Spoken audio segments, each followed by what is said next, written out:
চকলেটের লোভ দেখিয়ে ৫ বছরের শিশুকন্যার সঙ্গে অপকর্মের অভিযোগ। ৬৩ বছর বয়সী এক ব্যক্তিকে গ্রেপ্তার করেছে পুলিশ। শিলিগুড়ি সংলগ্ন বাগডোগরা গোসাইপুর এলাকার ঘটনায় চাঞ্চল্য।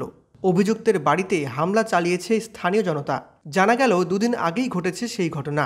এলাকার ৫ বছরের শিশুকন্যাটি বাড়ির পাশে খেলছিল।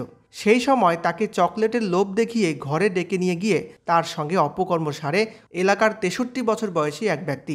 এই ঘটনার দুদিন পেরিয়ে যায়, শারীরিক অবস্থার অবনতি ঘটতে থাকে। খবর জানাজানি হতেই ক্ষোভে ফেটে পড়েন এলাকাবাসীরা। অভিযুক্তের বাড়িতে চড়াও হন। ঘটনাকে ঘিরে ব্যাপক চাঞ্চল্য তৈরি হয়। খবর পেয়ে সেখানে ছুটে যায় বাগডোগরা থানার বিশাল পুলিশ বাহিনী।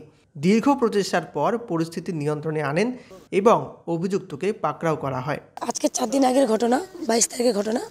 বাচ্চা মাঠে খেলতে গিয়েছিল। খেলতে গিয়ে যে বাচ্চা দুদিন পরে বাচ্চা ওর মাকে এসে বলছে যে আমার খুব ব্যথা করছে প্রাইভেট পার্টে। তো ওর মা অত গুরুত্ব দেয়নি। 3-4 দিন পর মানে আজকে সকালে ভালো করে দেখছে মা একটু ব্যথা করছে কেন, বাচ্চা যখন খুব চিৎকার চেঁচামেচি করছে, তারপর দেখছি যে ভিতরে মানে ইনজুরি পাইছে। তারপর আমরা বললাম যে কোথা থেকে হলো বাবু, তুমি কি পড়ে গেছিলে? বলছে না, আমাকে একটা আঙ্কেল আঙুল দিয়েছে, ভিতরে ফিজিক্যাল করছে আঙুল দিয়ে। তারপর আমরা বললাম কোন আঙ্কেল, আমরা পুরো পাড়ার লোককে সবাইকে দেখালাম।